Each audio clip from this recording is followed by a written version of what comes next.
Hey there, you're listening to Not Another TV Podcast. This is episode 12, the week of August 3rd, 2023. My name's Drew Koenig. With me again is Mads Possessing. Mads, hello. Hey guys, how's it going? Hello. So how was your week? Very busy, very busy. I barely had time to like cram in television on top of life because I'm working Fan Expo Boston this weekend. So, like, a lot of my stuff that I normally can span out over the span of 7 days got crammed into four Right, because when I work a convention, there is nothing that I can do outside of the convention. right, yeah. So, but I enjoy working that con. So, it's going to be a fun weekend. Yeah, Exhausting, but fun. yeah, it doesn't help that for some reason TV decides, hey, what if all the TV came out on Wednesdays and Thursdays? Yeah, it Which, does not help. too much, there's no need for that. Spread it Yeah, out and once a week. that and like especially like cuz Mondays like cuz I do a column on telltaletv.com every week that's like what to watch, and I'm struggling to find something on Mondays because there's like never anything on Mondays. Mhm. And I'm like, streaming, you could put some stuff down on Mondays. Like, it's not going to kill You you. could. You could. Going I know to. Mondays are not the best night for like trying to get people to watch TV, but like you'd still get somewhat of an audience. Right. Anyways. Anyways. Also though, like streaming has been really like cramming premieres of shows down our throats in the last couple weeks. It's like Mhm. been big premieres too. Like, it's not been like, oh, it's one episode. No, no, it's been like, let's drop whole seasons, Right. and it's like, okay, that's a lot. Like, I need some time. Like, a friend of mine was like, I don't have time for Witcher and Good Omens and Heartstopper to drop at the same time. Right. Yeah. Oh man. This is why sometimes I just look at I look at some TV and I go, no, that's okay. Nah. Yeah. That's why sometimes I don't see a show until 6 months later. Like, I'm Yeah. just like, nah, I don't have time for that right now. Like Oh, it's I try to oh, it's stay very on top of it. I watched like what 70 shows last year. I've already watched like 40 some odd shows this year, and sometimes I just say, no, I don't need to watch that. That's okay. yeah. I've gotten more involved in watching more television. Like, it used to be like last year I watched maybe like 20 shows in the year. Like, I Right. did the bare minimum. And then this year I was just like, no, I need to watch more. And now I'm at the point of like, no, no, no. There needs to be a happy medium between last year and this year because like Right. this is too much. Right. Yeah. Yeah, I've started getting into the thing where like I'm trying to watch a lot of new stuff, obviously for like this podcast, but I'm trying to like because I've noticed on like when we do the goat, there's a lot of Hmm. like recency bias that I have, just which is just human nature. Um, but I'm trying to like dig into like older stuff too, which is always like a tricky medium ground to to find like older shows to watch that are like relevant and interesting and um haven't come out in the last 20 years. Yeah. I have ADHD, and so like I also have like object permanence issues. So like Mm-hmm. if it's not right in front of my face, sometimes I'm like, I'll do those lists of like my top 10 favorite characters of all time, and it's like, Right. oh wait, no, these are all ones from like the last 5 years. Right. Yeah. Like, no, I like stuff from older than that. Yeah, so I get you. Yeah. Yeah.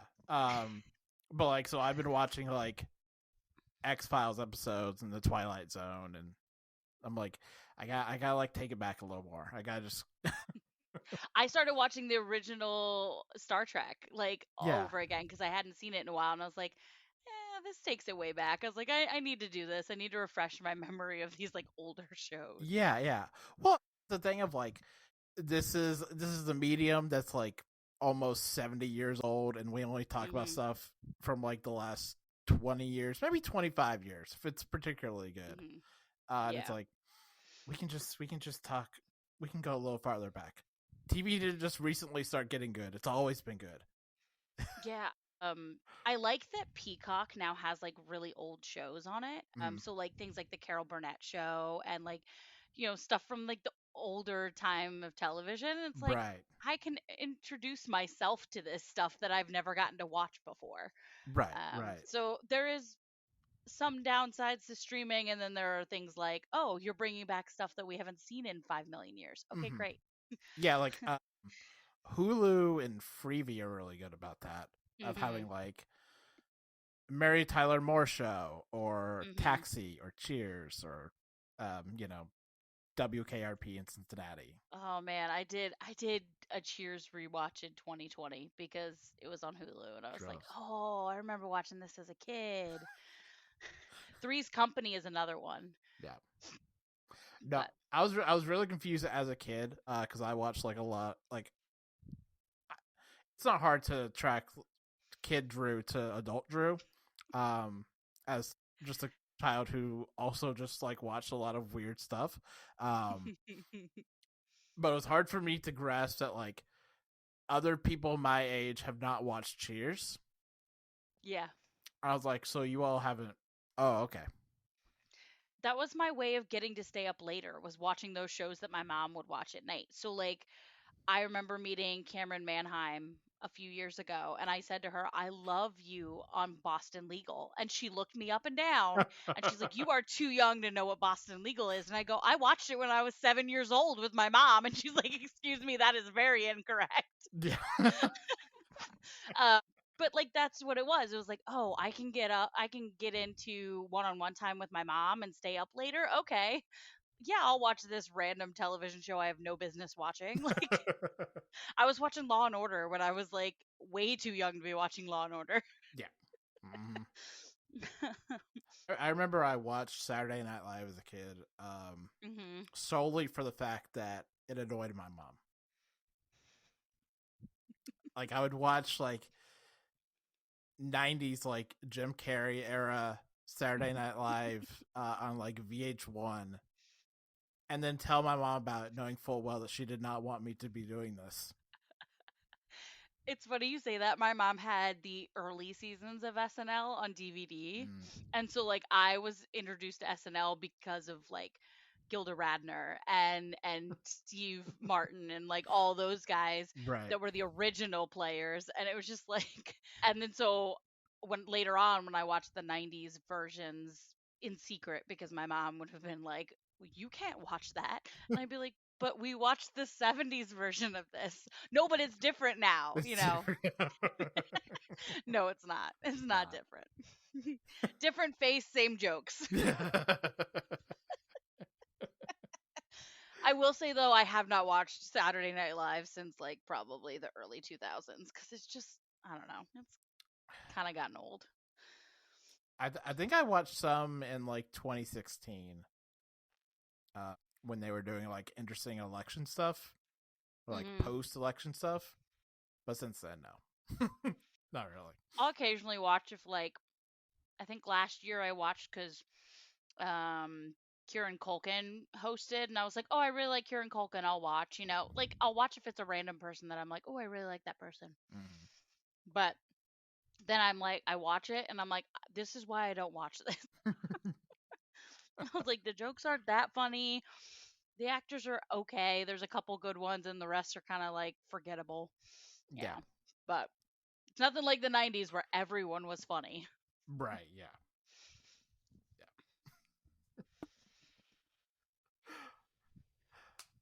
So let's move on to the news real quick. I've been waiting for this actually. Yes. So a couple downer news real quick.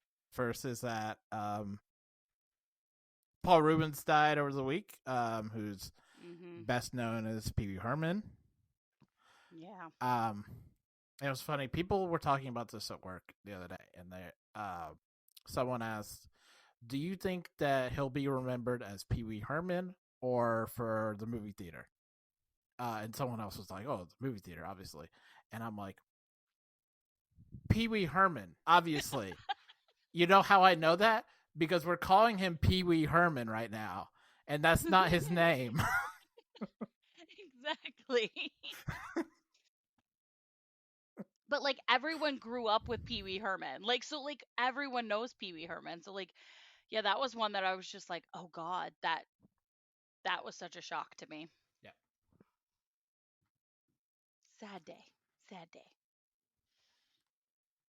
Are we also going to talk about Angus from Euphoria? Oh, we are going to talk about that. Well, uh, I I mean, I actually shouldn't be laughing, but like I actually forgot about that because I don't watch Euphoria. I don't watch Euphoria either, but my roommate does, and she was very devastated because Fez is her favorite character on Euphoria. Yes. And she was like, "Oh, really?" And I'm like, "Yeah." Yeah. Yeah. That's all. Death is tragic, but it's especially tragic because he was very young. He was only 25, Mm-hmm. and he still had a lot more to do. He had a lot of like Yeah. untapped potential. He was very talented. Yeah. And my thoughts go out to his family because they had just lost his father, Yeah. and now they've lost him. So it's never easy losing someone, especially someone that young, but it's even harder when you've got, a lot of other loss going on as well. Yeah. Yeah. But the thing I was going to bring up here, was that, and this kind of ties into what we were just talking about, which is that Sinead O'Connor died over the week. Mm-hmm. Um, who is perhaps most notably known for her Saturday Night Live performance, in which she tore a picture of the Pope in the 90s, as she should have. Yep, as she should have. And was lambasted Mm-hmm. publicly for a long time, even after she was shown to be right. Yeah. Even after she was vindicated, her career never recovered to any substantive level. She was basically a person that was on the rise during SNL, and that just never quite rebounded. Yeah, and it kind of like plays into a lot of the like female artists that have died in the last decade or so, where like everyone's praising them once they're dead, but while they were alive, they were criticized greatly by the general public. Yeah. And seems to be a trend. Yeah, yeah. And there's a tragic irony to her saying these things and getting lambasted, and a few years later, the Boston Globe would conduct its investigation. Yep. Into the church. Yes. And be almost universally believed. Yeah, it's just I don't know. That I've always admired her because I was like, yes, you never backed down from that. You were like, no, I'm not gonna change my opinion. I'm not gonna apologize. Yep. But On that note of people refusing to back down or apologize. I wondered when we were gonna get to this part. Stephen Amell, it is in fact free to shut the hell up. It does not cost you a dime to just sit in your house and do nothing. No one would even care. In this case, it may in fact actually cost you a dime. It may in fact actually cost you several dimes to not shut the hell up. He's not only is he like saying all these things, but like he's also scabbing because he keeps promoting his television show. And it's like, dude, you are ruining your career, and I find it hilarious. For nothing. And enjoyable, because I was never a huge Stephen Amell fan, so I'm just like, this is your just dessert, sir. Yeah. Oh man. The thing is about Stephen Amell, it is so much easier to just say nothing. Yeah. Than to have said something. But he's one of those, I hate to say it like this, but cis white men who seem to think that they need to talk at all times to be relevant, and that's not the case. No. Yeah, like here's the thing. No, nobody demands that you be in support of the strike or be in like firm solidarity. It's fine if you don't agree. Like that's an opinion that you're allowed to have. Maybe now's not the time though. Also, you can't say, "Oh, I'm for my union," and then turn around and say, "I'm against the strike," because I'm like, that Those are the doesn't same things. jive. Those don't can't go together.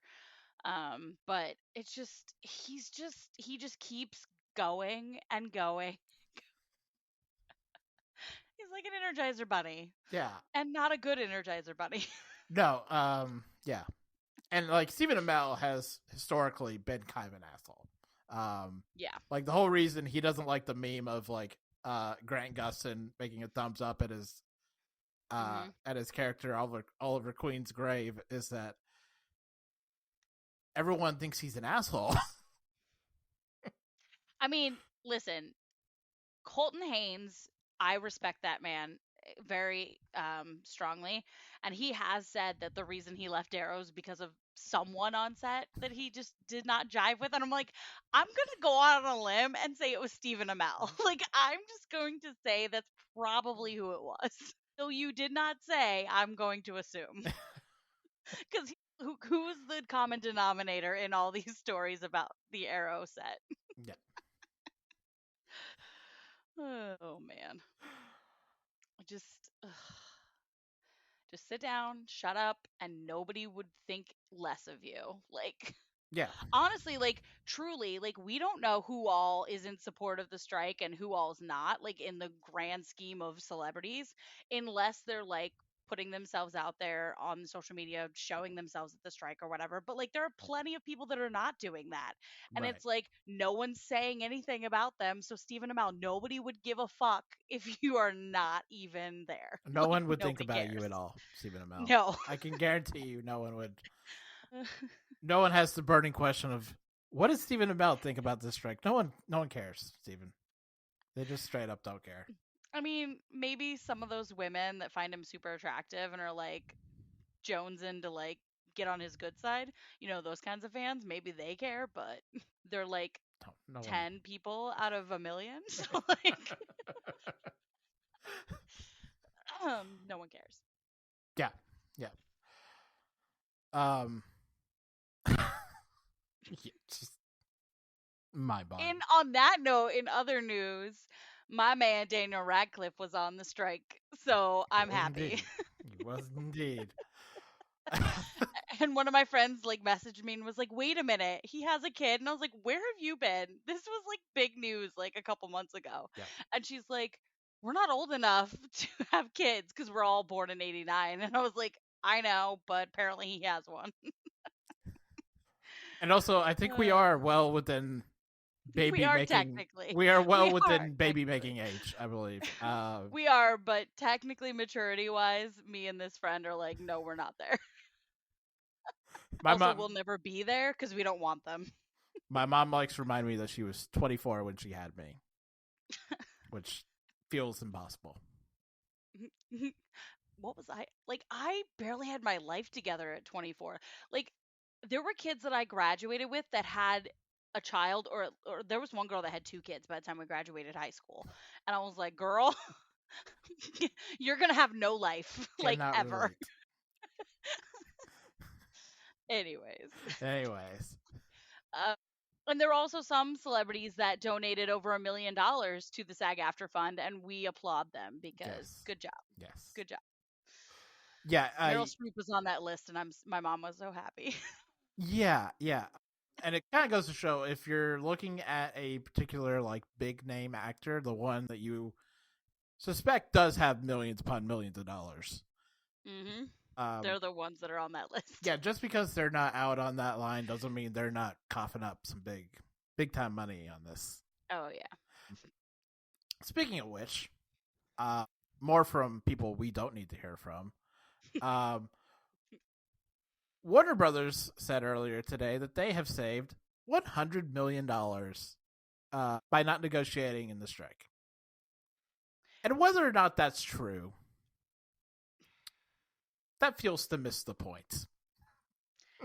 I saw a tweet regarding that. It's like saying, "Oh, I'm down to my goal weight, but I had to cut off my legs to do it." Yeah. like that's what it sounds like. That's what it seems like. It's like, "Oh, I got to this point, but that's because there's nobody working."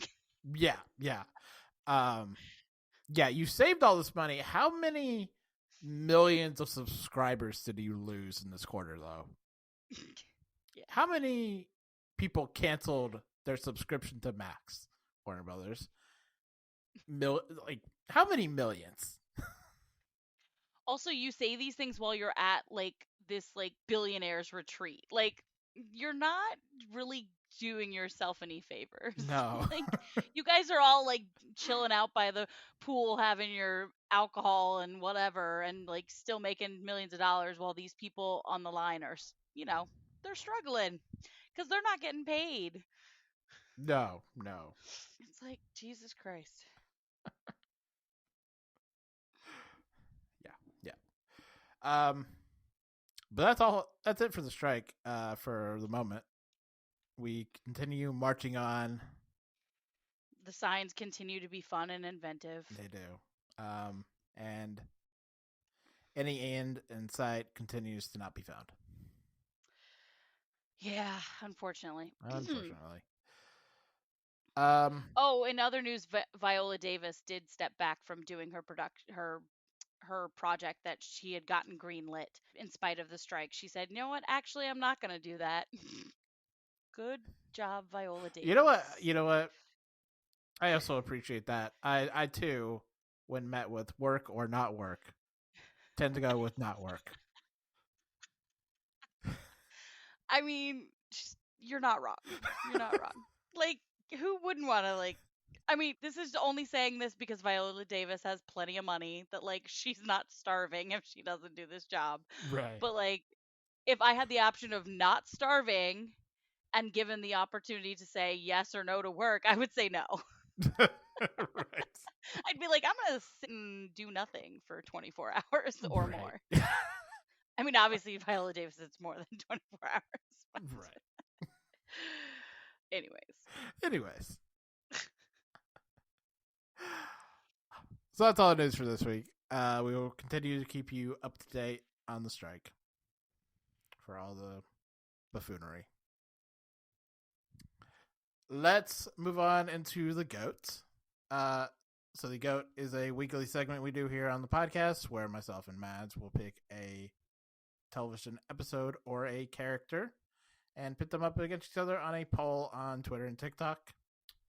Last week, I nominated Sarah Lance from Arrow and Legends of Tomorrow. And Mads nominated Star Trek The Next Generation, Season 2, Episode 9, Measure of a Man. And in a very close race, Mads won by a mere 2 votes. Listen, I'll squeak out a win wherever I can. Yeah, take the wins where you can. Exactly.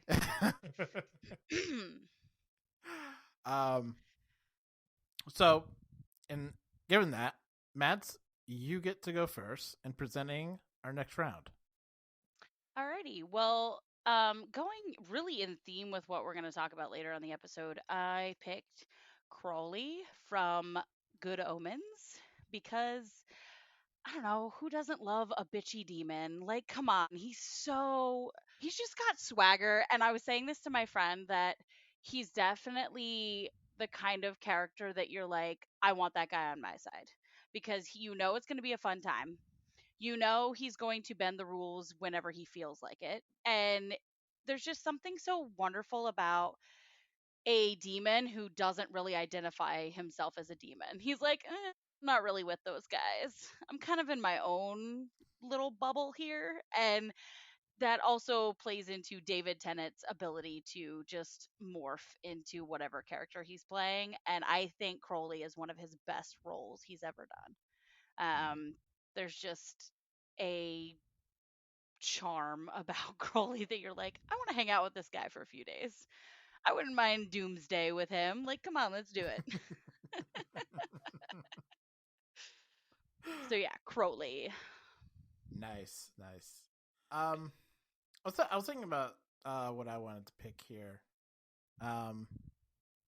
And since we were talking about this offline, but we are going to start an Adventure Time rewatch next week, and the new spinoff will be starting soon on Max. I was thinking about the best, some of the best that Adventure Time had to offer in the past, and I came to its best character, which is Marceline, the Vampire Queen. Who is this? I don't want to say too much at this time since we're going to be talking about this soon. But Marceline is a very fun character. She is as the name would indicate, an vampire who has been around for 1,000 years. Who is this quasi-punk rocker who still very much looks like a teenager and is kind of randomly dramatic and starts off as a kind of antagonistic foil and develops into something really beautiful as the show goes along, and has some really great relationship dynamics. If you know, you know, and is just is voiced really, really well by Olivia Olson. And she's just fantastic. So yeah, that's my pick for this week. Marceline the Vampire Queen from Adventure Time. So we both picked queer characters. We did both pick queer characters. Listen, only reason I know that Marceline is queer is because she was on one of the lists I made for queer couples. Okay. For Telltale. So I was like, oh, when you said the name, I was like, I remember this. Yes. Yeah. And if you see photos of Marceline, you're like, oh yes. Mm-hmm. Yep. That's that. Yep. That there is a queer. That there is queer. That there's queer. We both have characters that are punk rock queer. Yes. Yes, very much punk rock. Because Crowley's favorite band is the Velvet Underground. So. Which Aziraphale calls bebop. Because Aziraphale is stupid. I mean, we love him, but he's an idiot. Yes. No, there's an episode of Adventure Time where Marceline records a rock album diary that she says is so personal she would never let anyone ever read it, ever listen to it, which is so deeply dramatic and teenager. And also, yes, a little bit punk rock. That's really funny. I would totally do something like that. Yes. Be like, oh, I'm going to record this, but no one can listen. No one can ever listen to it. That's actually kind of how I was about my writing when I was a teenager. I was like, I'm going to write a story, but no one can read it. No one can ever read this. I will bury this in the ground. I will burn it.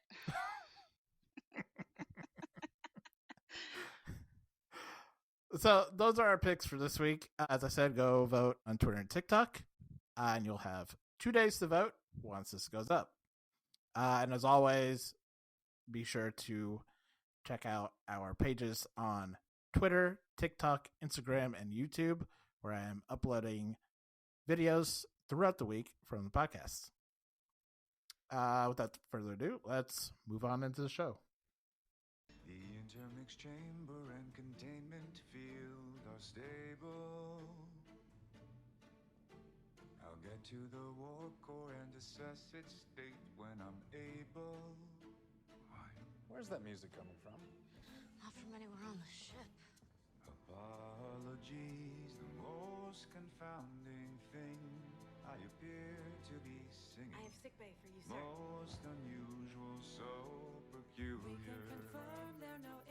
So our first show for this week is catching up from last week. Good Omens season 2, which the full second season is on Amazon Prime Video. So, I get to decide very quickly how to do this, How to approach. how to approach this without potentially being burned at the stake. Listen. So, I might actually agree with you on things, so you never know. So, here's the thing. I think that Good Omens is a very enjoyable but otherwise fine show. And this is vaguely how I felt about the first season as well. I went, yeah, it's fine. It's fine if it's not your cup of tea. Yeah, it's perfectly okay. It does a lot of things really well. The problem that I have with the second season is that it's almost like it's fluff, you know? Like it's fluff in a very like fan fiction way, where I feel like we're doing things episode by episode, but nothing is necessarily happening, and there's not a plot. There's just you know. So, do you follow Neil Gaiman at all on Twitter? Okay, so Neil Gaiman kind of explained it. He said that this is the bridge to get to the sequel that him and Terry started to write before Terry died.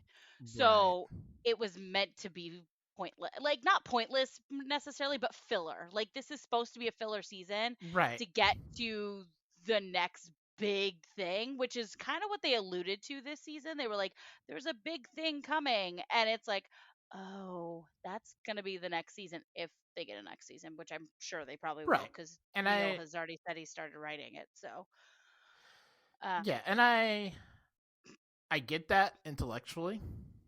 Yeah. In practice, it left me a little wanting, and then we get to like, you know, because we got like 5 episodes of where is the plot, and then the 6th episode went, oh, hang on, we found a plot. And I went, I mean, that's valid. Okay, I got a whole season of not a plot happening, you know? So a lot of the people I converse with and like dissect the season with love Nina and Maggie, and I stay quiet because I hate them. Like, it's not, I guess hate's a little strong, but I strongly did not like their storyline. I did not think it was romantic. I did not think it was cute. I honestly thought it was obnoxious. And kind of like you say about the whole season, like I felt like it didn't serve a purpose really. Right. And I honestly, I'm actually working on a feature about it, but like Cliff's notes, I didn't like that Maggie knew that Nina didn't like her and still pursued her. And I also didn't like that Nina was very nasty to Maggie about her profession. And I'm like, why would you like this person? Like, there's no reason for you to continue pursuing this person. She literally just degraded your entire career. Like, she is not interested in you. She has a terrible girlfriend, but still, like, she's not interested.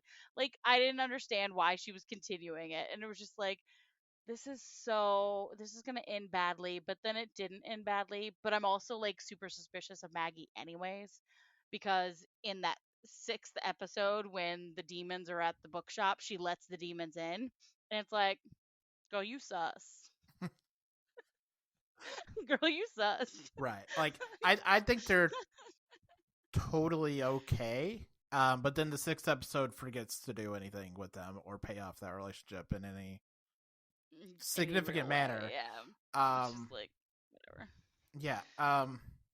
But I think some people are like just grasping at straws for sapphic representation. So they're like, "Oh, this was great," and I'm like, "But was it? It wasn't." I'm like, "Listen." I am well aware of the fact that I am crazy for Aziraphale Crowley, and that like I loved this season because I got to see all that fluff between them. But like, yes, did this season have a purpose? Not really. No, I don't care. Right.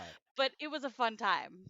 Like Gabriel not knowing who he is or what is going on was the funniest stuff. Like he was a great foil to Aziraphale's chaos, and like that whole scene where he's like, I rearranged the bookshop, and Aziraphale's like, how? And he goes, by the first word of the first of each page of the book, and I'm like, Jesus Christ, Aziraphale's going to kill him. Because it's like, he's like, oh, you did it alphabetically or by author? He goes, no, by the first word of every book. How do you determine that? Because what if there's like 10,000 books that have the first word as the? Like, how do you determine where to put it? There's a lot of flaws in this logic here, Gabriel. Yeah. But John Hamm is just funny. Like, and that's something that I was happy to see, was like to see John Hamm flex his comedic chops, which was pretty good. Yeah. What is it? Oh, that Zach Galifianakis calls him like a handsome dummy. Like, he's very good at being like the handsome dummy. Which like plays into like most of the season. His like 6-episode relationship with Beelzebub shouldn't fucking work at all. And it does. It shouldn't work a single %. And somehow I was won over by it, mainly because like the actor that plays Beelzebub is like very like secretly charming. Mm-hmm. Yeah. So like, it was definitely meant as a way to show Aziraphale that he could have that. Like, that was the way to get Crowley to say to Aziraphale, we could have that too, you know. We could just go off and do nothing regarding heaven or hell. Like, we go off and do our own thing. But like, in essence, really shouldn't work as a coupling, and yet it does. yeah, And, like they haven't the show didn't earn, I want to be clear, the show didn't earn that relationship single bit. But it works. It does. It really. I kind of wish, like, you know how in season 1 they did a lot of like flashback with Crowley and Aziraphale. Like, I kind of wish this season had done a bit of that with Gabriel and Beelzebub, so that we would have gotten it over time instead of just crammed into the last episode. And that's my other point about the season, is that I didn't need more of the flashbacks with Crowley and Aziraphale. Like, the flashbacks that we got last season and like the first half of, what was it, episode 3, where you see like Aziraphale and Crowley like throughout the ages. That was the extent that I required of that, you know? Like, I didn't need to continuously go back. Like, the flashback with like Job is funny, and I like, if you ask me like a series, like make a list of the potential flashbacks that you could have of Aziraphale and Crowley, I'm not sure the story of Job would have been on there.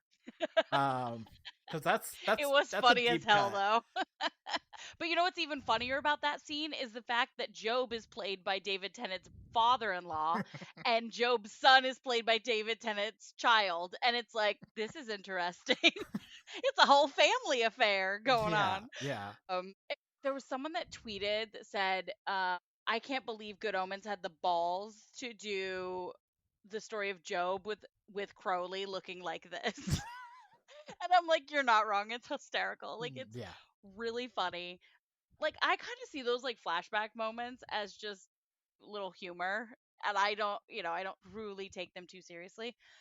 But I can understand like someone being like, well, we saw a lot of this stuff last season, like we don't really need to revisit their past anymore. But I understand why they did it this season, because they needed to really show Aziraphale's allegiance to heaven, like, and why in that last moment of season 2 he was just very much wanting to go with Crowley, but also doesn't know how to say no to Metatron.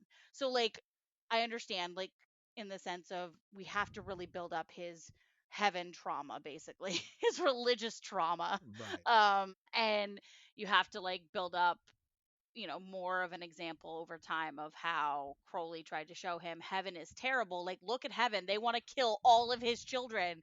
And Aziraphale's like, yeah, but he's going to get 7 in return. And Crowley's like, but they're not his children that he raised. Like, he's like, how do you, okay. Like, so I understand why they do it, but I can also see from your perspective of like, okay, that was a little excessive, unnecessary. Yeah. I don't know. I'm a huge fan of Good Omens. I read the book. I've listened to the full casted audiobook. I'm a big Neil Gaiman fan, and I understand his long game a lot of times better than some like casual fans, would. Hmm.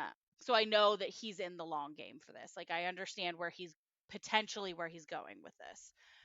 And someone made the point of, another Neil Gaiman fan made the point of, we the audience are Job. You know, we've stuck it out. We the audience that loves Aziraphale and Crowley are Job, because we've stuck it out and we've wanted this, you know, we've had a good run with them, and then we get to the end of season 2 and we have this, oh no, they're mad at each other, they're not together anymore, they're separated, you know, whatever. And they're like, once you get past that, that's our test of faith on whether we're going to continue watching for season 3. Right. And I'm like, I can understand that. But yeah, I don't know. I won't say, the only negative thing I'll say about season 2 is the Nina and Maggie stuff, because manipulation is just never one of my favorite things, and there was a lot of manipulation with that. So Right. I feel like the manipulation that was going on was like outside of them, you know? Because like Maggie just found herself in situations with Nina, you know? Like, which was manipulated by Crowley and Aziraphale. right. Not Which, necessarily of her I know doing. it wasn't of her doing, but like Maggie's the one that brought it up to Aziraphale, knowing what he's like. Not that she knows he knows magic, but again, I think she does, because she's very suspicious.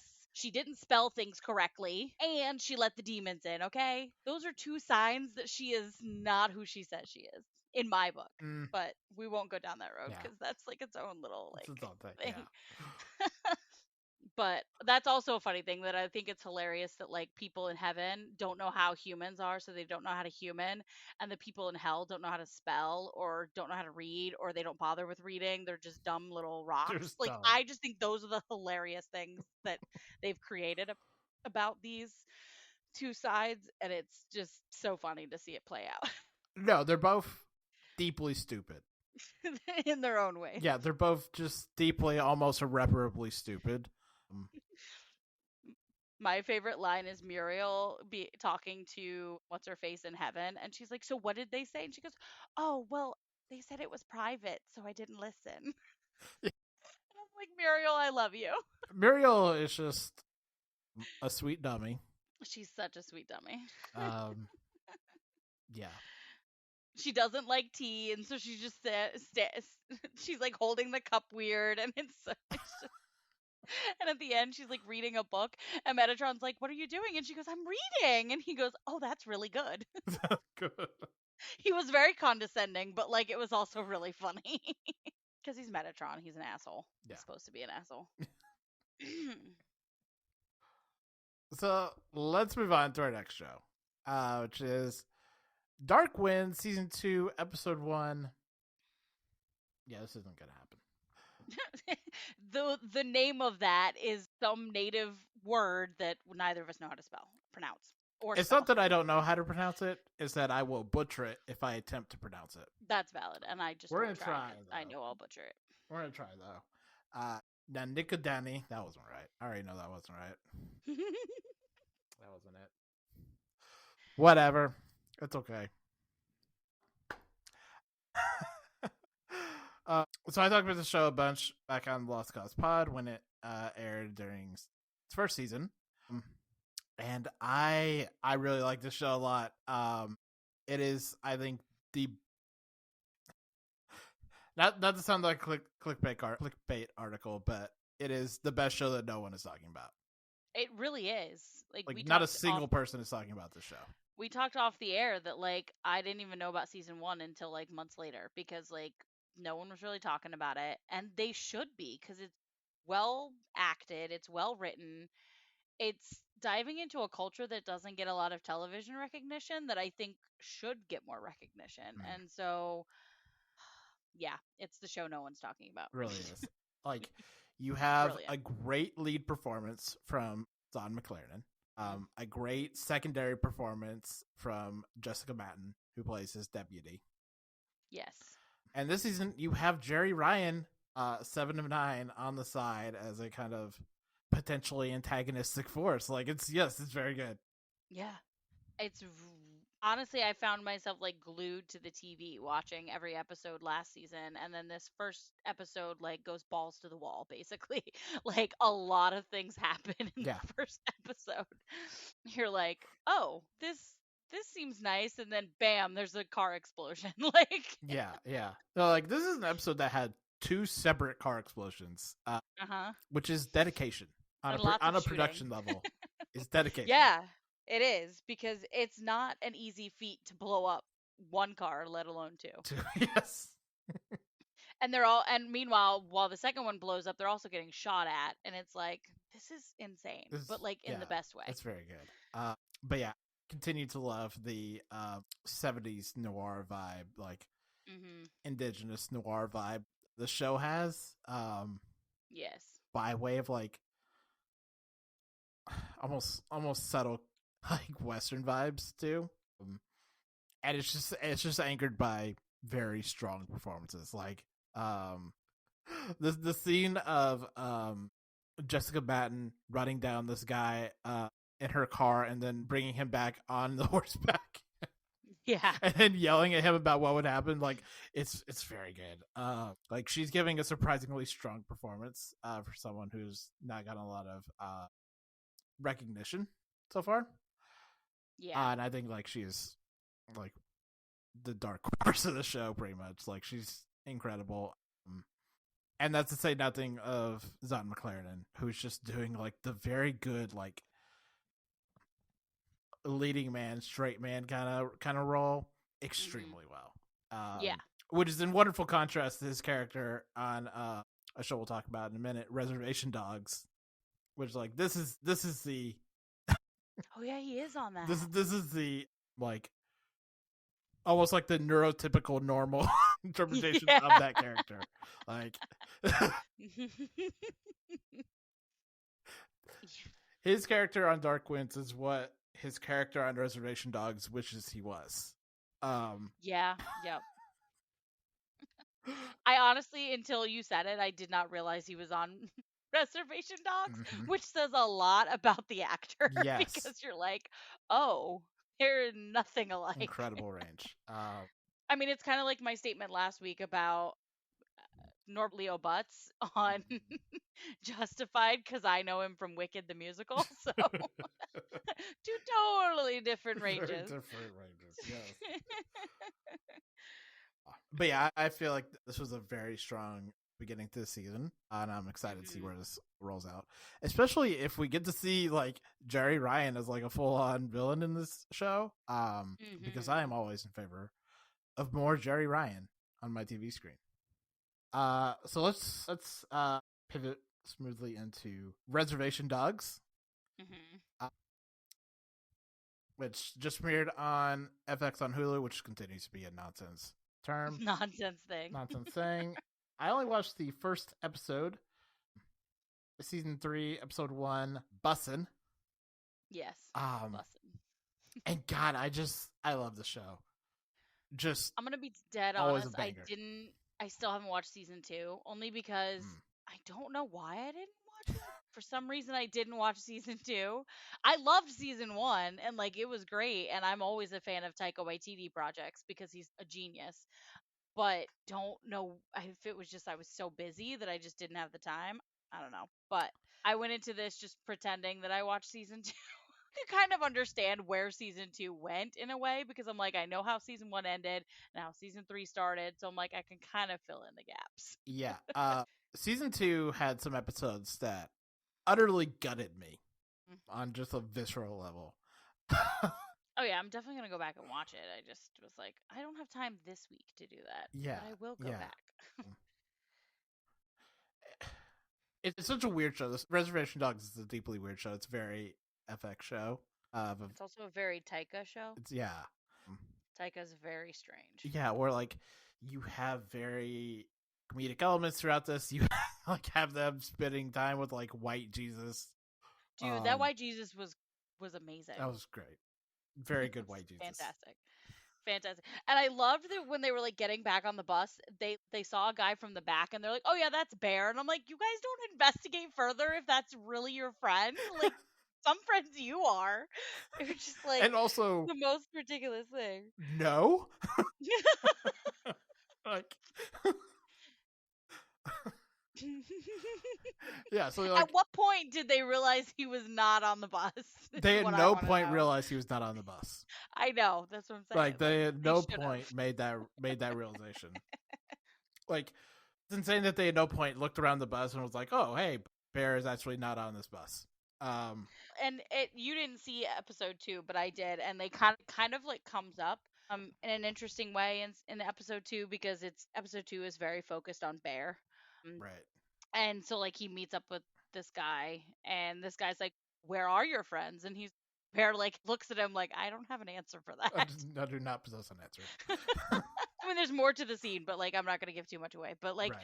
there's literally that moment where he's like, "Well, where are your friends?" And he's just like, "I really don't know. They're on a bus. Oh, They're on a bus."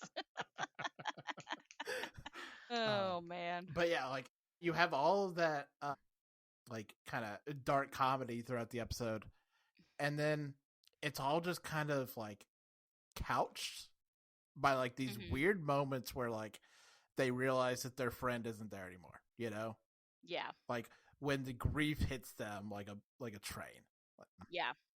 And I've always found like that part of the show like really interesting and really affecting.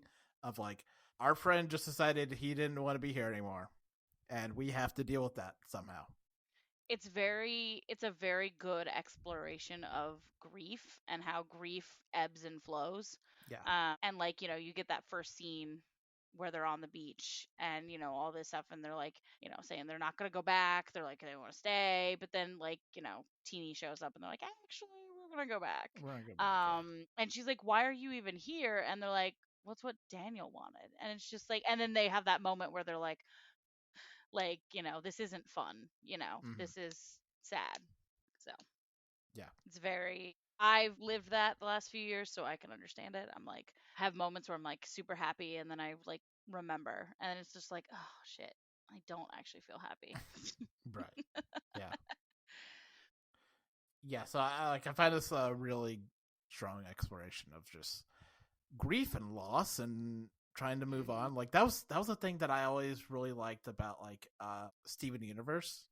Mhm. This idea that like someone you loved is gone, and you have to wake up every day, deal with that loss, go to bed, wake up again. You know? Mhm. And somehow find like room somewhere within your day to deal with that.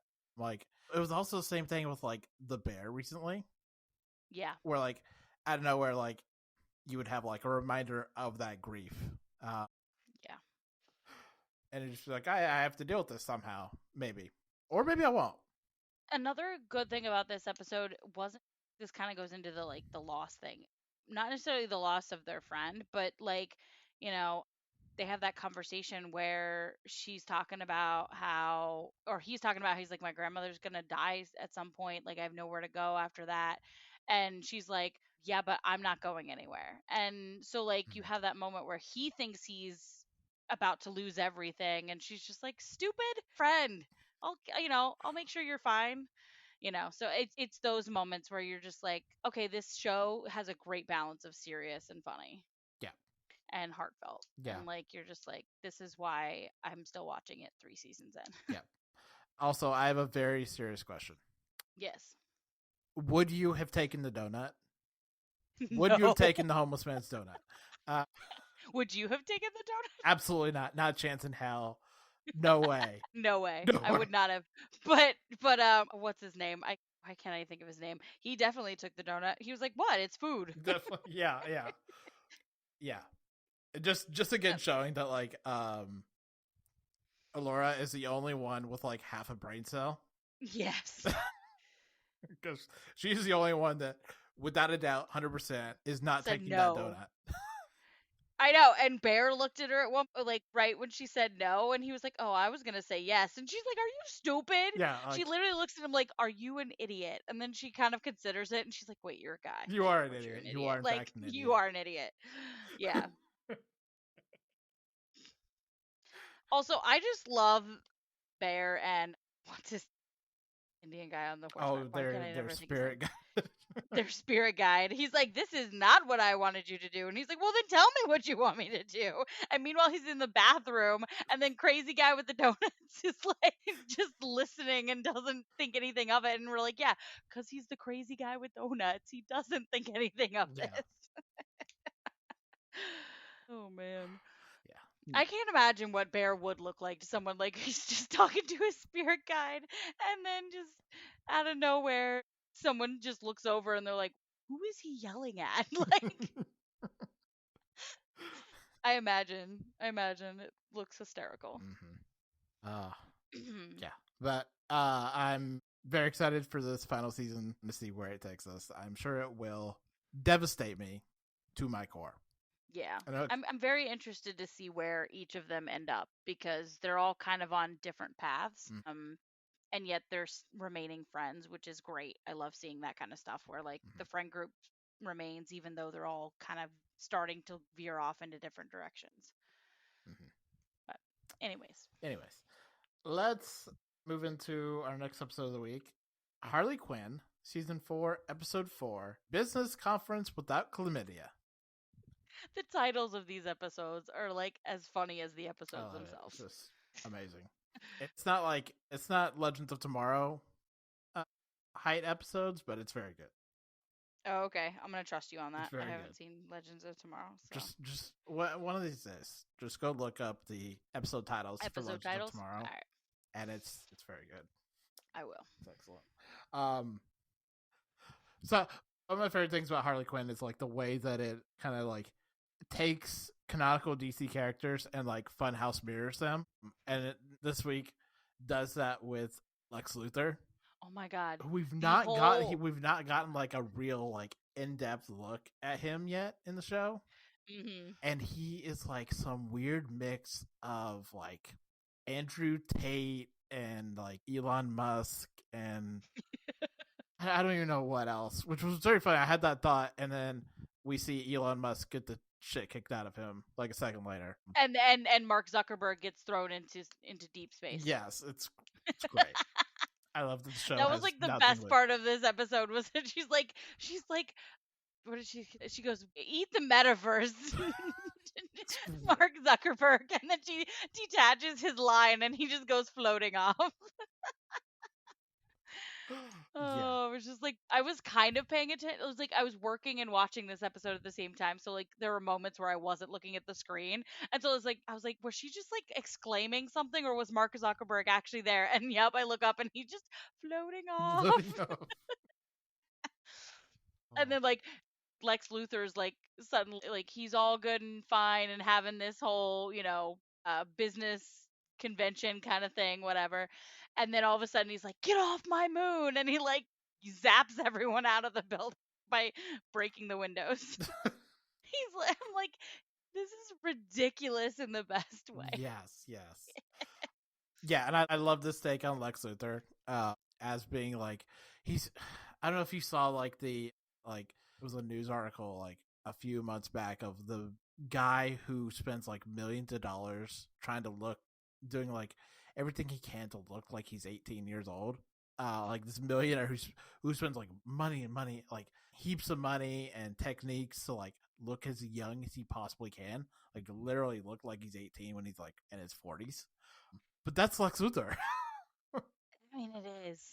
That's creepy, but you're right. Yeah. The scene where he's like still getting dressed and he's like talking to the press, and I'm like, sir, you are half naked. Like, and then on the other side, there's the Bat Fam being ousted of all their equipment by evil mommy. Yes.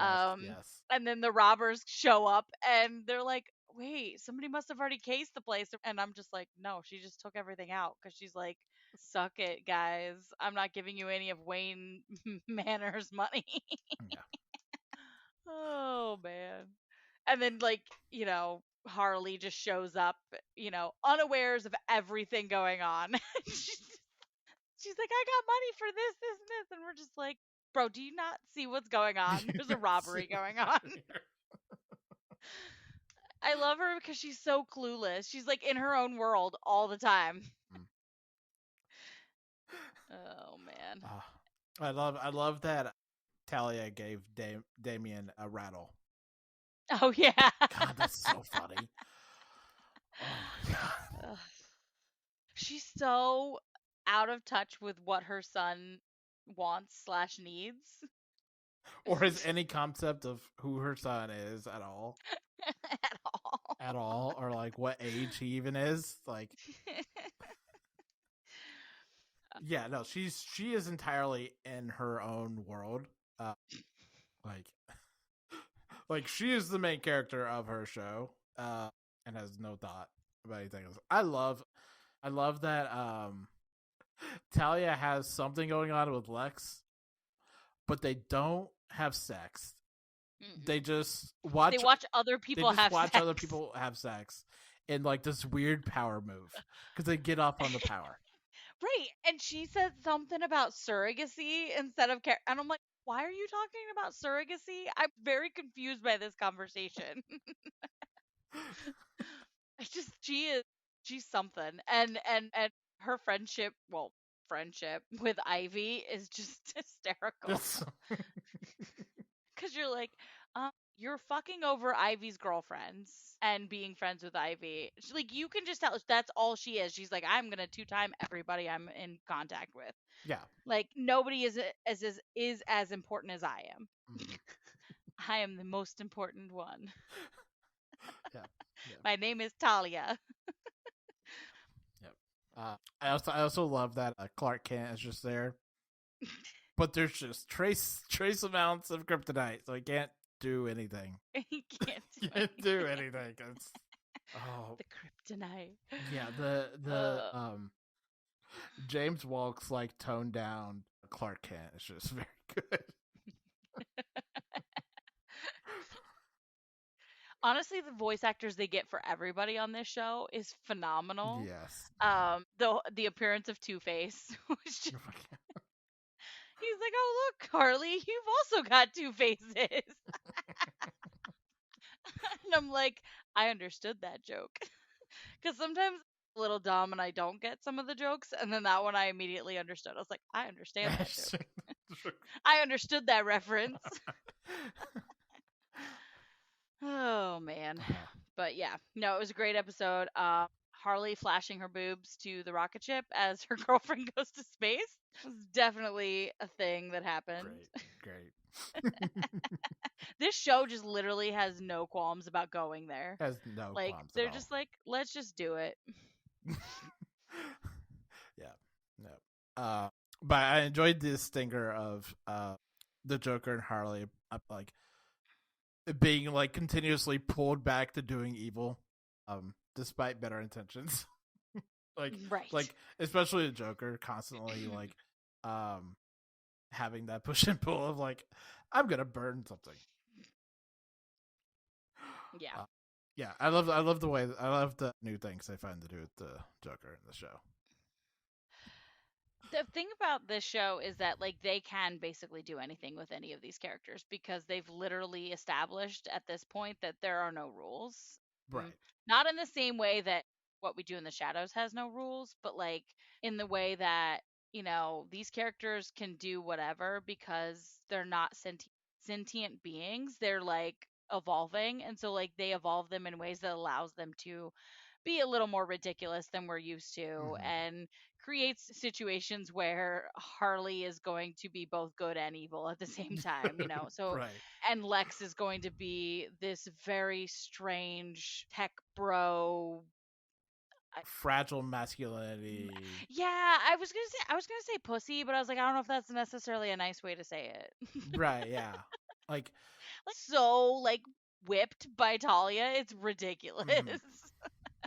But like my first thought of Lex Luthor is, strong and very sinister and, does his own thing. So it's like funny to see him on this show because he's not that. He's very much, I will do whatever anybody else tells me to do if it makes sense for my company. Yeah, well, like I said, he has like the fragile masculinity, but he's also like the Andrew Tate, like alpha, like wannabe alpha person, without any self-reflection that he is none of that. Yeah. I continue to enjoy every week of this show. Yes. So let's move on into our next show, which is My Adventures with Superman, Season 1, Episode 5, You Will Believe a Man Can Lie. Which was a lot of fun. It's we're getting more into like the actual Earth-based Earth-based Superman lore. Yeah, I'm trying to remember like the finer details because this was the first episode I watched for all these episodes. Yeah. And for some reason I'm not remembering except I do vaguely remember Lois accosting Superman by saying Clark because she wants to tell him that she knows he's Clark. Mm-hmm. And like he's already like shot off, so like I don't think he hears her. But like and I know that Clark wants to tell her that he has feelings for her. And so it's like this whole missing each other situation, but I don't remember what the bigger stuff was. Right. This is the problem of us covering the show because we typically record on Fridays and the show comes out on Friday, but we don't like talking about the Friday episode on that Friday show. Right.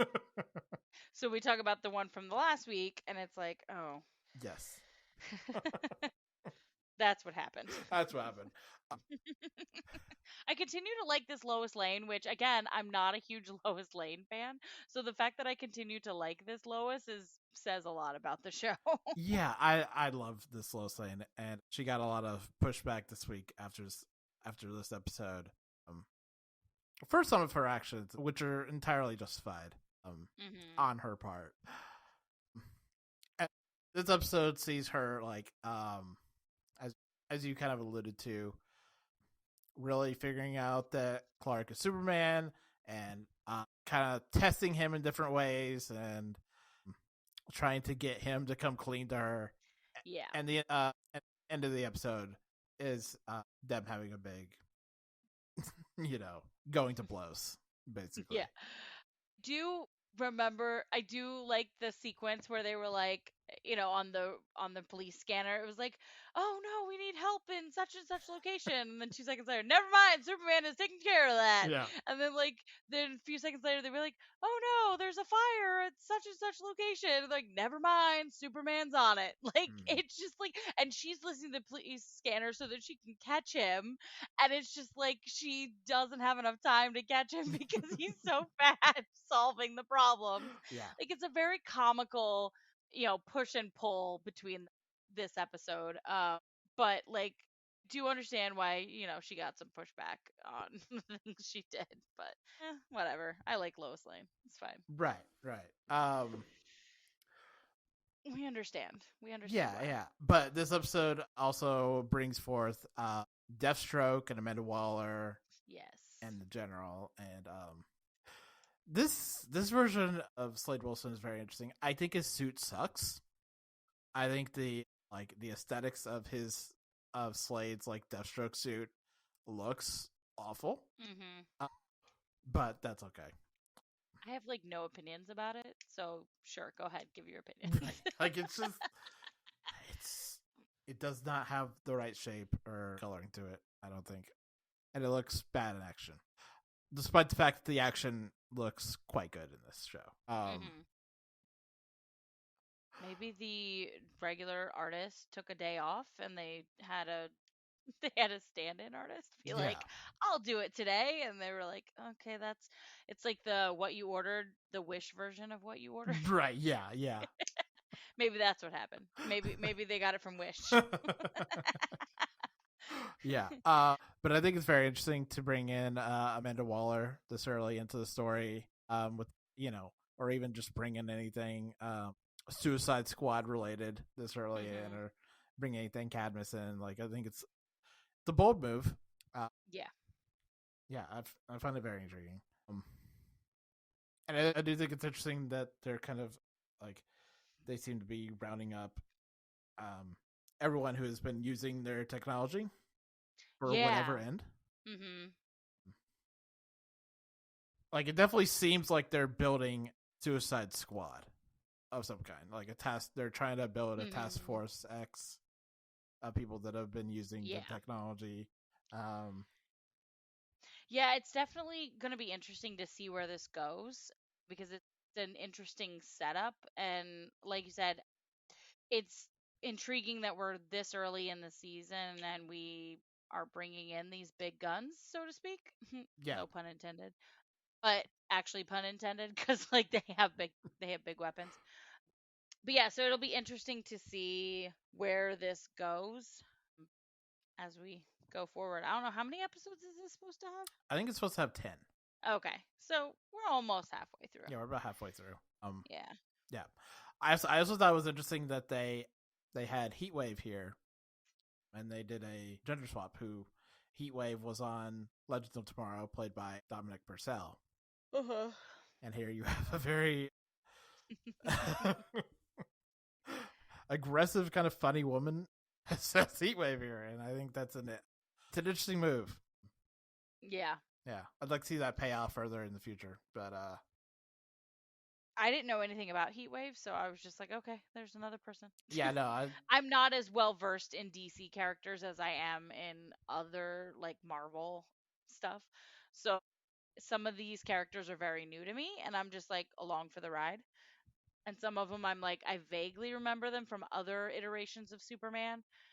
But yeah, Heatwave was definitely one that I was like, I don't know who this is. Right.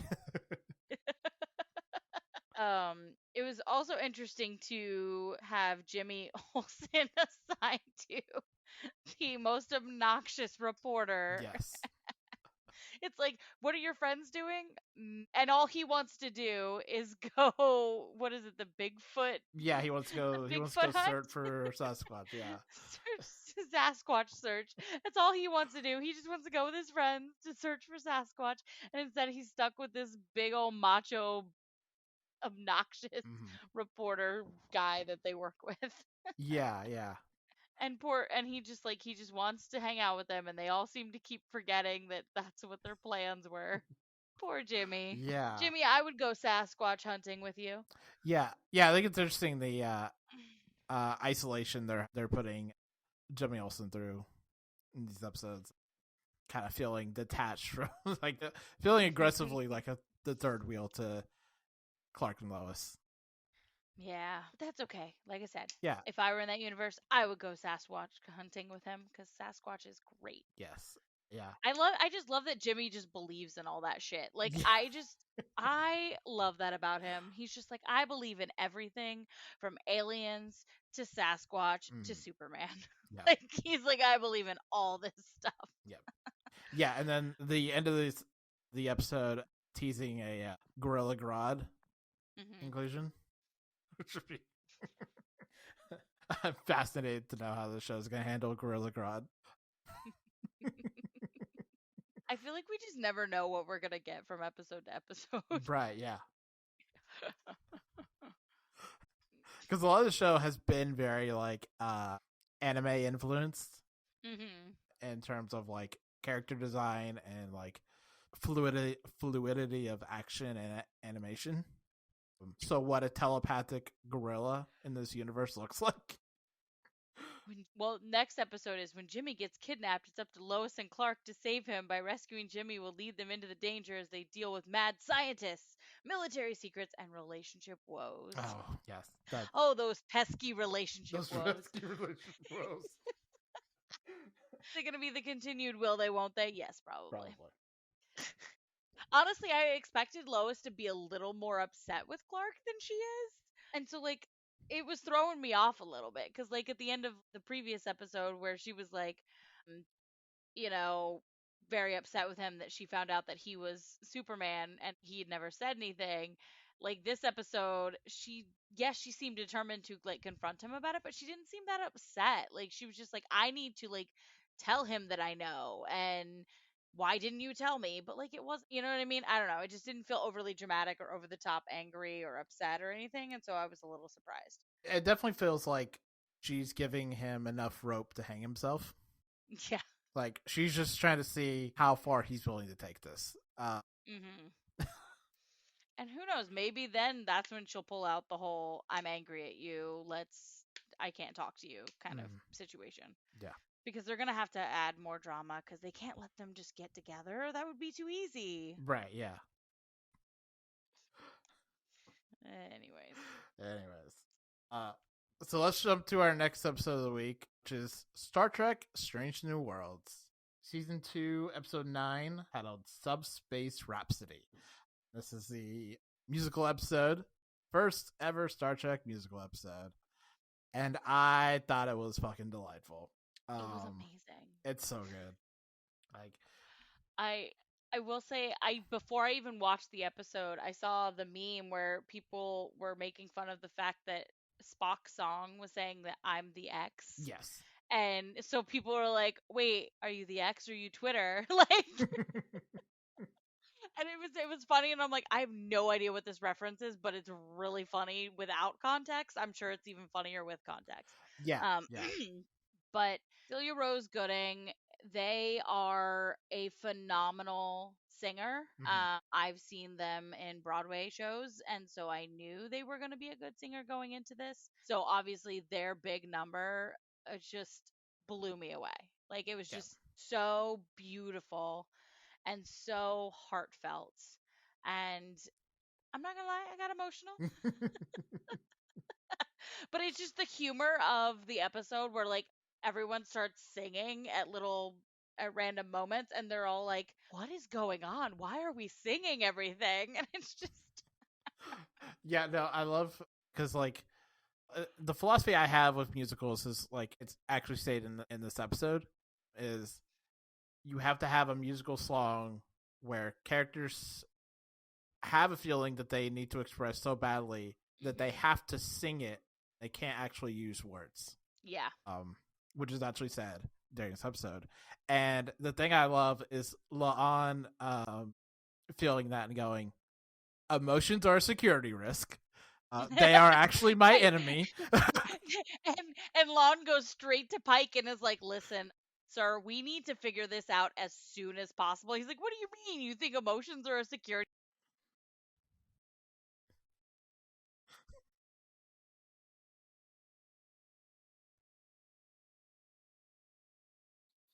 Yeah, no, I love that La'an is basically the entire episode going, there are emotions on this ship, and I am not having it. And Spock is kind of in the same boat as well, because he's just like, this is not logical. Like, I can't handle this. This is too much. I can't handle this. Yeah. But La'an's solo number So heartbreaking. was very good. Oh, and just it was very beautiful to see her finally confront Kirk and say, "Listen, you don't remember this, but I do. You know, there was this alternate timeline situation thing that we did, and we had a thing, and all this stuff." And then he just lays the hammer down saying, "I'm sorry, I'm about to have a kid." And she's just like, "Oh." Yeah. And a very good Wrath of Khan reference with Carol Marcus. But her scene with number one was also really well done. Where number one's like, "I know what it's like to keep secrets. You cannot keep this a secret from someone. Like, living your life with a secret is a big burden. I don't recommend it." Like, obviously she's saying this, but like, yeah, it's right. Yeah. I always worry with musical episodes that it's going to get too cheesy, or the songs are not going to be well suited for the people that are singing them, or the people that are singing should not be singing. But honestly, they all had decent voices. Like, I was not angry at any of the singers. And like, you knew which ones were the weaker singers because they had less things to sing. Like, they just sang. Like Ortega's barely sang. Like, and we're like, we know why. We know why. It's fine. Okay. But I was very surprised by Ethan's voice. I was like, "Oh, you have that nice baritone that goes very well with that sort of classic Broadway musical type song." And they did his voice justice, and I'm very proud.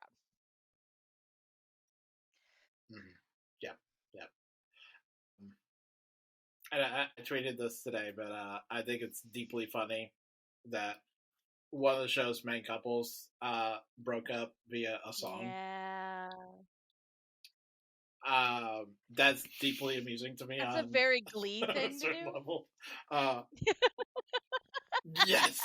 Ryan Murphy, stop putting your hands on things.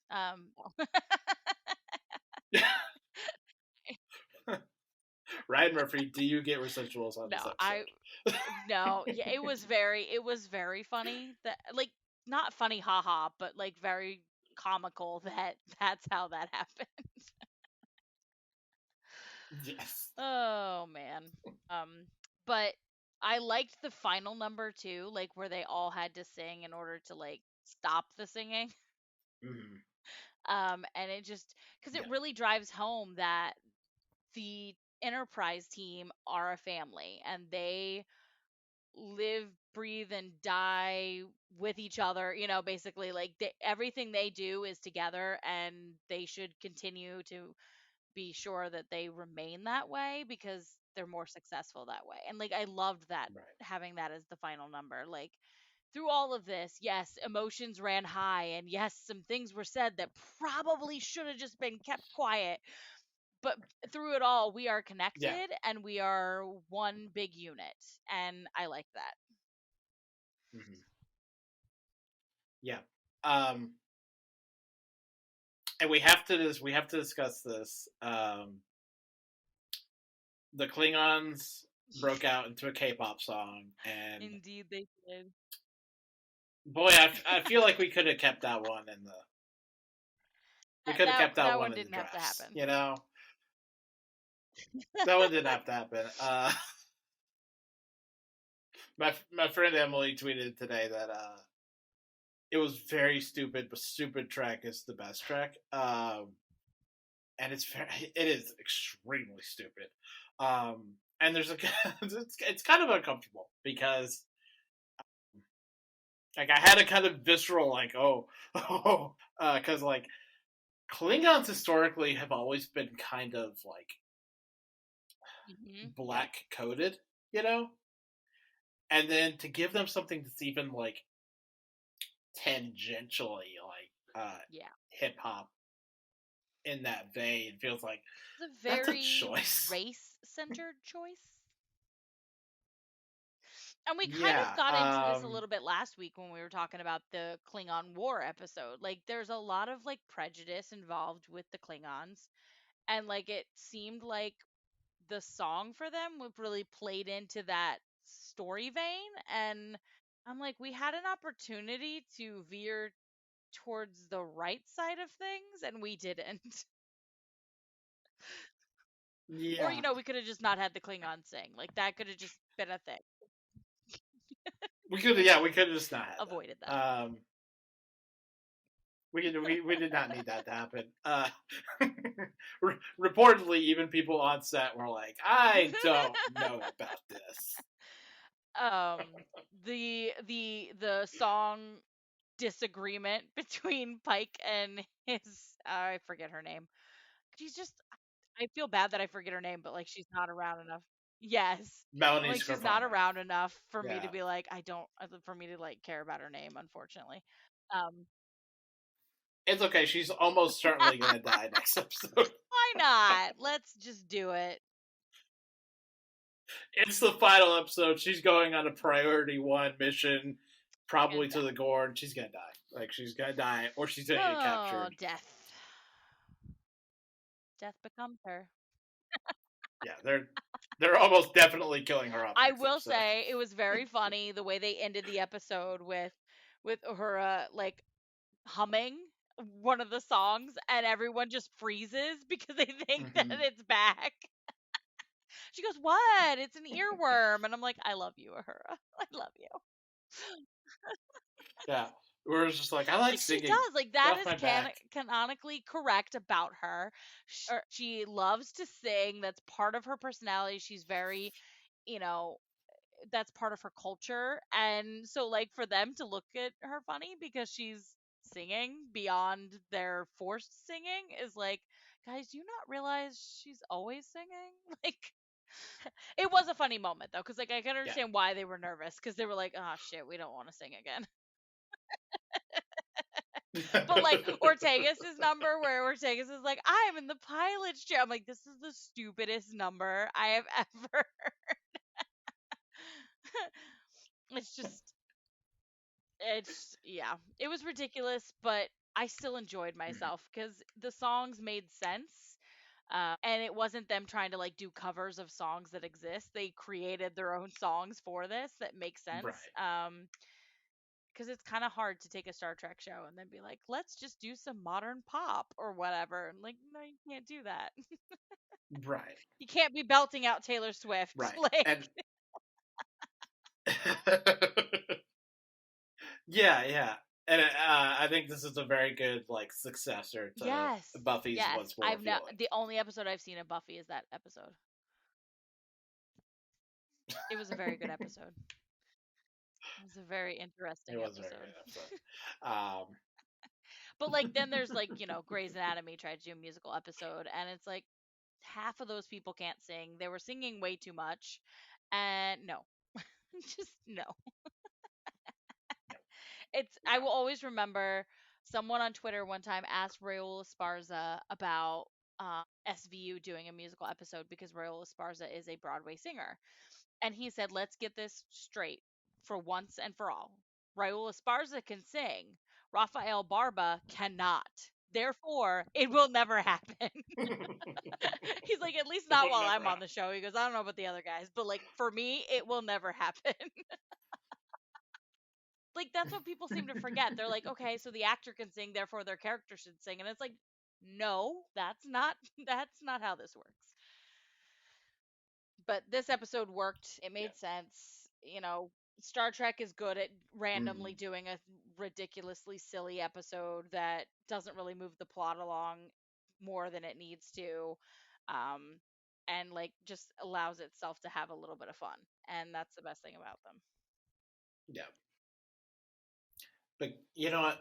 God, if there was a show on right now that needed or deserved a 22 episode season, God, it's Strange New Worlds. Like, God, they could have had a meal with a 22 episode so much season. More. You know, they could have made, you know, I go back to thinking about the crossover episode with Lower Decks. Like, they could have made that like a multiple episode arc and made it really funny, because like they would have been stuck on the ship for like a couple episodes. Like, you know, things like that we could have explored if we had more time. Yeah. Well, like, I mentioned that I've been rewatching some X-Files episodes, and I was thinking about this today. Of like, if the X-Files was like a 10 episode season, and it was just the fucking like alien episodes, like UFO episodes, we would not talk about the X-Files the way we talk about it, because what made the X-Files interesting was that you had like weird little one-off episodes of like Mulder and Scully go to a circus town, or Mulder and Scully go to hunt the Jersey Devil. Like that was what made the show like weird little silly one-offs of. I'm trying to think if there's another show like the X-Files that is like that. Like that's the reason why I think like Supernatural lasted for 15 years and something like Millennium didn't, you know, because it's the quirky little dynamic between like two people doing a case and not the what's the mythology. And I wonder if Nancy Drew would have been a little better if we had been able to have a few more episodes a season. I would have loved that. Because I've been thinking about that, because this season's just been very lacking. And anyways. But actually, let's get into Nancy Drew. Let's pivot into that's our next show. Yeah, let's pivot into our next episode. Which is Nancy Drew. Season 4, episode 10, titled The Ballad of Lives Foregone. So I said this last week, and I tweeted this. boy, is it obvious that Alex Saxton is just straight up Like not in the same he show that they're in. literally Like, phones in a Drew Crew appearance. Like he literally phones it in. He literally is, for some reason, he can't leave that damn morgue. Like he just cannot leave the morgue, so he has to stay there and he has to he video cannot leave call the them morgue. in order to participate in the meeting. Except for when he can leave the morgue and he goes on a ghost hunt with Bess. Like, what's going on? Like, what's happening here? We thought this ghost was the woman that was lost in the woods, and then they go and find the woman and she's still alive, but the ghost is somebody else, and it's like, who the frick is this ghost and why are they introducing it late in the season? Like, I'm so confused here. This should have been introduced like early in the season so we'd have time to deal with both it and the Sin Eater. Like, that would have been fun, like having that dual situation. But no, we've suddenly thrown this to the wind, and it's like, oh, this is when he really had no time to like be on set. So like we need to have something for him to do by himself. Like this is truly baffling. And like I said this to you off the air. Like this is the reason why they have not like readdressed the Nancy and Ace relationship, because he's not there to do the relationship. That's why in this episode she decides to go forward with Tristan, and it's just like, you were literally just saying that you didn't want to do it with Tristan. Like you were like, you did not. And now you're like, oh, but I feel bad because I shot you with an arrow and almost killed you. Yeah, that relationship is like befuddling to me. Like I do not get it. Like I follow someone on Twitter who said the Nancy Tristan relationship isn't necessarily bad, but it's like eating a peanut butter and jelly sandwich when you've already had steak.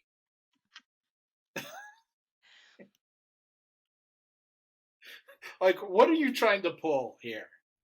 Like they have okay chemistry, but it's not enough to get anyone on board for it. Yeah. It's just, like, and also there's the whole storyline with Tristan. It seems very convoluted and messy, and it's like, I don't know what you're trying to do with all the elements of this because they're not making sense together. And that was one of my biggest issues with this episode, was that like it didn't seem to do anything. I don't even know what the plot of this show is anymore. To be honest, I don't know what the plot is anymore. We have gone so far off of what I thought the plot was going to be that I don't know what the plot is anymore. No, and we've got like 3 episodes left of the show. And we're at the point where I guess the glasses are the bad guys now. I don't care about the glasses. They've been trying to get us to care about them being bad guys this whole time, but like they haven't given us the oomph to like persuade us that they are bad. And now all of a sudden they're kidnapping their son and Nancy because they think Nancy's the one that was the last in, but Nancy wasn't the last in. I'm just like, I am so flipping confused right now. It doesn't make any sense. I'm just so I don't know. And I'm like, did she plant the evidence of it being Nancy to make an excuse for kidnapping Nancy because they've got something else going on? I don't know, because we don't know anything about them because we're not been told to care until now. Well, like we saw Miss Glass at the house with Ryan. And seeing something and but the like picture, no, the so picture presumably she had that is the picture. I could have sworn it looked like George. It didn't look like Nancy. I don't know. I could be wrong. I'll probably have to go back and rewatch, but I don't really want to rewatch. So. Yeah, well, and if it is George, then it doesn't make any sense because they would just kidnap George. That's what I'm saying. I'm wondering if it's not Tristan. That they need to cure Tristan. I'm wondering if it's more along the lines of they don't like Ryan. They know that Nancy is Ryan's daughter. Like maybe it's that's the thing. We don't know because this season has been just such a mess. I don't like the pieces aren't coming together like they should. Oh God. No, that definitely is true. Like previous seasons of Nancy Drew, the build-up has been a lot clearer. Like what it's actually building to. Yeah. This is nothing. Like, this is just not anything at all. I guess I expected so much more because the last 3 seasons were so good and so well put together, and like each twist was genuinely a twist and it made sense, and I was just like, okay, this is where we're going now. I don't know, it's like they phoned in. Oh, look, they're like Ace. I feel like the writers just phoned in this season. I don't know. Yeah. I on a certain level, I do feel like Alex Saxon not being around like kind of screwed them up because they had something planned. I don't know what that something is, but it was something, and then I guess Alex Saxon decided he was not going to be around in the same way that everyone else is. And that kind of which I've seen that happen them. before with other shows as well. Going back to Teen Wolf, I've seen it happen with Teen Wolf because they like centered a whole season around Dylan O'Brien, and then he's just like, oh, guess what, guys, I'm doing movies, I don't have time for you guys. So like they were like, oh crap, now we have to do something with Dylan O'Brien's character to take him out of the picture because he's such a central character. And again, it's like with the Ace thing, they had him in this like alternate, well, unlike with Ace, but like in Teen Wolf they had him in this alternate universe realm, whatever, where he was forgotten by everybody around him, but like he still existed. It was very bad writing. But I understand, I get what you're saying. Like maybe it was like this last minute like push that they're like, ah, crap, we got to redo it. We got to redo. Right. Yeah, and I don't think the rejiggering worked for them. I'm gonna keep going, you know. I'm gonna keep hoping that something makes sense by the end. But right now, it's just very confusing. I don't really know what to make of everything. It was fun to see her dad have to see George do the supernatural stuff like firsthand and like get freaked out. He's like, wait a minute, you're a person of the law. And she's like, that was a simple interrogation. He goes, that was not an interrogation. He's like, that's against the law. No, I really enjoy Conrad having anything to do with the supernatural because he's usually so far removed from all of that. Like him talking to Ryan and being like, "Quit saying sin eater," like that's a normal thing to say. That scene was very comical. Just like, but I have my expectations are like 6 inches off the ground at this point. But we'll see. Like I'm hoping for a Nancy Ace by the end, but who the heck knows at this point. Right. I do will say I do kind of like the mythos behind the Sin Eater and how it like reincarnates and puts itself into whatever child it decides to put itself into in the town when it reincarnates. Like I find that very interesting. I just wish they would have gone about it in a better way. I feel like they didn't give it its due. And that's the other issue I'm having is that like I feel like everything's being smushed in way too quickly, and so we're not getting the amount of leg room that we should be getting with big things like this. Mm-hmm. Yeah, and I am interested in like the concept that like Nancy's soul is somehow linked. Yeah, because he said, "Oh, we meet again," and she goes, "We've met before," and he's like, kind of looks at her funny, and we're like, "What?" Like that was a little like, oh, interesting for me, but at the same time, I was like, I don't know, is this even going to go anywhere? Right. I am so jaded at this point. I'm just like, whatever we get, we get. Whatever's going on. Oh. Well, let's let's close out with our final show of the week, which is Justified City Primeval, Season 1, Episode 4, entitled Kokomo. What do you think of the song? The song Okay, does well, in that's fact good to play know. at the end I of the did episode. not get around to watching this episode. So I'm gonna just vibe while you talk. Okay. Yeah.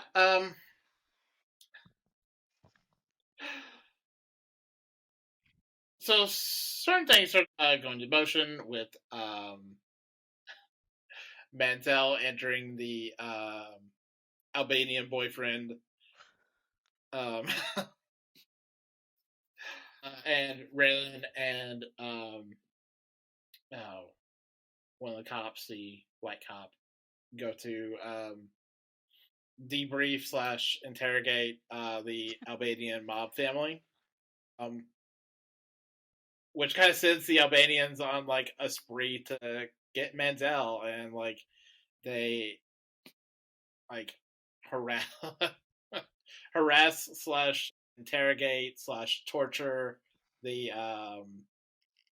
casino boss and Mantel's girlfriend's roommate, and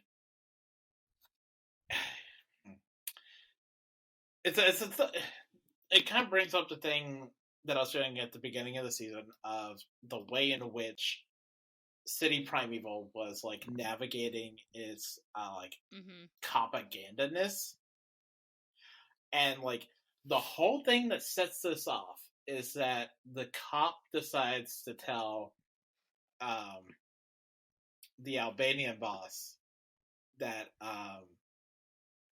Mantel is the one that did this. And the whole idea being the Albanians go find Mantel, we follow the Albanians, we get Mantel.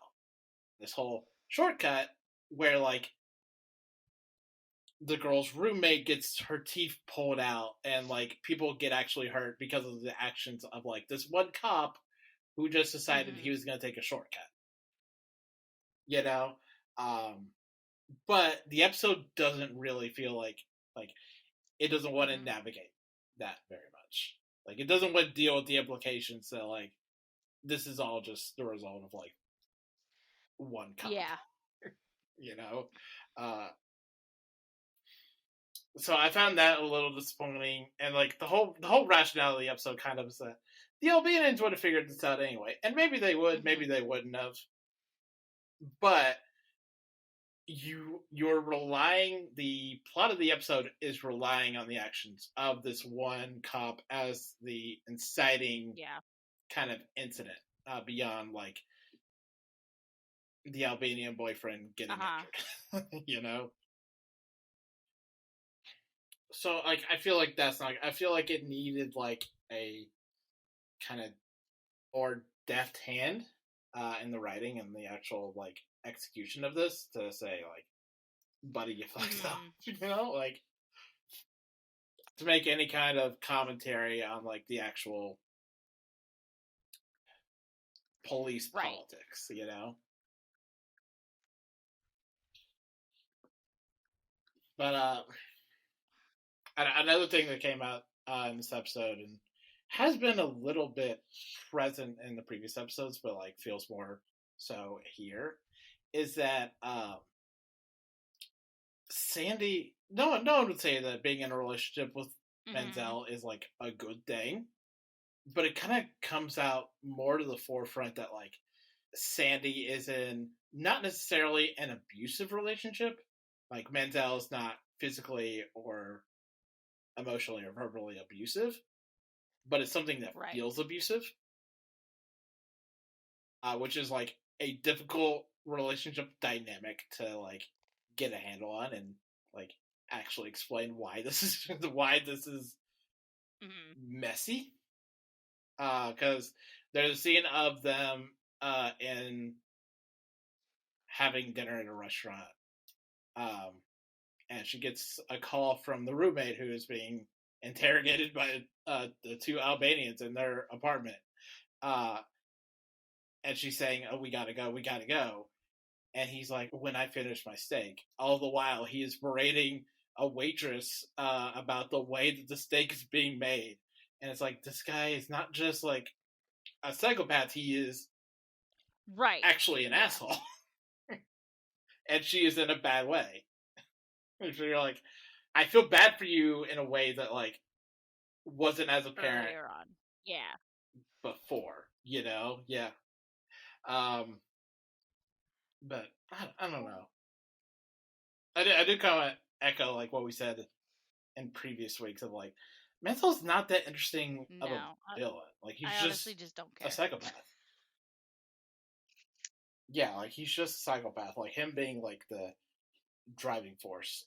This is like, I think it'd be more interesting if Sandy was the driving force of everything. Like that would be an interesting story, right? And she's just kind of. Yeah, and she's just kind of responding to everything Manzel's doing. Honestly, like I haven't seen this episode yet, but like in the past episodes, it's really just been a lot of, okay, we don't really get to hear her opinion on things or her thoughts about what's going on. It's more just, oh, I'm doing what boyfriend wants, and right. I don't like when female characters are portrayed that way. But I mean, I understand why she is. She's definitely a vulnerable type woman who would easily fall for that kind of guy. But the story would be so much more interesting if it was more along the lines of maybe she had a bit of a what's the word I'm looking for? A bit of a villain to her, I guess, so to speak. Right, yeah. Well, I think the big problem is she lacks a lot of clear agency. So she just Mezzo does something and she either makes some kind of weak protest or does nothing at all. I would love to see her like go against him at some point this season. Like that would be interesting. Will it happen? Yes. Who knows? You're like probably not. Probably not.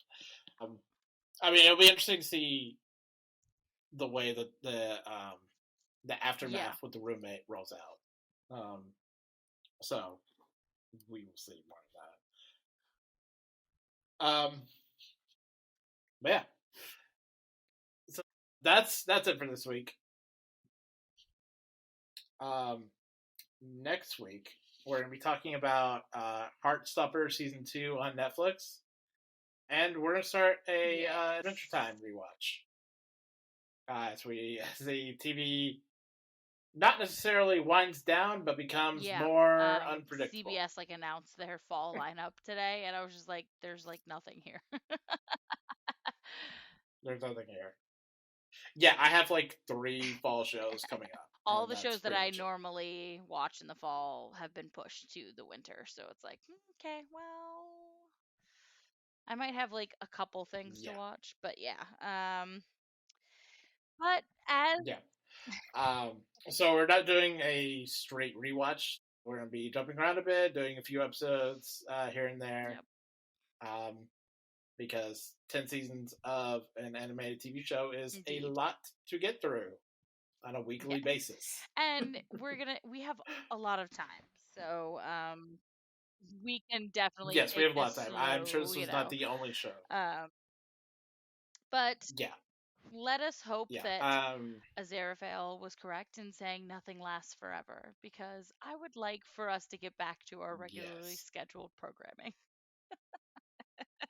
Which speaking of Aziraphale, Michael Sheen being unable to talk about Good Omens, it's like he's turned his Twitter into, it looks like a fan Twitter. It literally looks like a fan Twitter for Good Omens, because he can't talk about it. So his new profile picture is Aziraphale, and his cover photo is Crowley and Aziraphale, and it's just like, this is hilarious.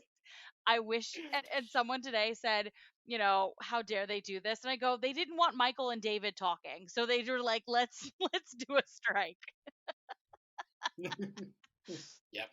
But anyways, totally off topic, but I just thought that was funny. the things that strikes do to certain types of people. Yes. Yep. Yep. But I'm sure we can hope for the best, but I'm sure this is not the only show that we will be rewatching in the coming future. But if there's anything you all would like us to do a rewatch of, please let us know. Yes. So, Mads, where can we find you on? I am on Twitter and Instagram and TikTok at Dorothy NYC89. And then you can also, if you really want to read my reviews, you can. They're on telltaletv.com. Nice. And you can find me Twitter at the Drew Koenig. And I'm on TikTok at Drew_Koenig. And I just joined Blue Sky today. So I'm at drewkoenig.bsky.social. I don't know who's on Blue Sky at this point. But if you're there, follow me. I haven't even tried to get on it yet, so. Yeah, I posted once and got like 6 random likes. And I was like, okay. Clearly, the algorithm here is different than Twitter. Trying to live in my bubble of denial that Twitter is going downhill really fast. Because it's been such a big. I mean, I've had a Twitter since for like 12 to 14 years. So like, it's been a big part of my fandom life for so long that I'm like, I don't know how to interact with people about television on any other kind of platform. So I don't know. We'll see where the wind takes me. Yeah. I might end up on Blue Sky as well. Yep. And you can follow the podcast on Twitter, TikTok, Instagram, and YouTube at Not Another TV Podcast. And you can email us at notanothertvpodcast@gmail.com with any thoughts, comments, questions, potential shows we should be covering as rewatches or otherwise, or goat submissions. Yeah, I want to see someone submit something for a goat. Like, that'd be interesting. That would be interesting. And you can find our previous episodes on Apple and YouTube, along with all the other podcatching destinations that you like to use. Podcatching destinations, what we're calling it now. I don't know. Words meaningless. It's fine. And you can feel free to leave a review there and subscribe. What else was I going to mention here? I don't remember. Nope. Don't go in the ocean, guys.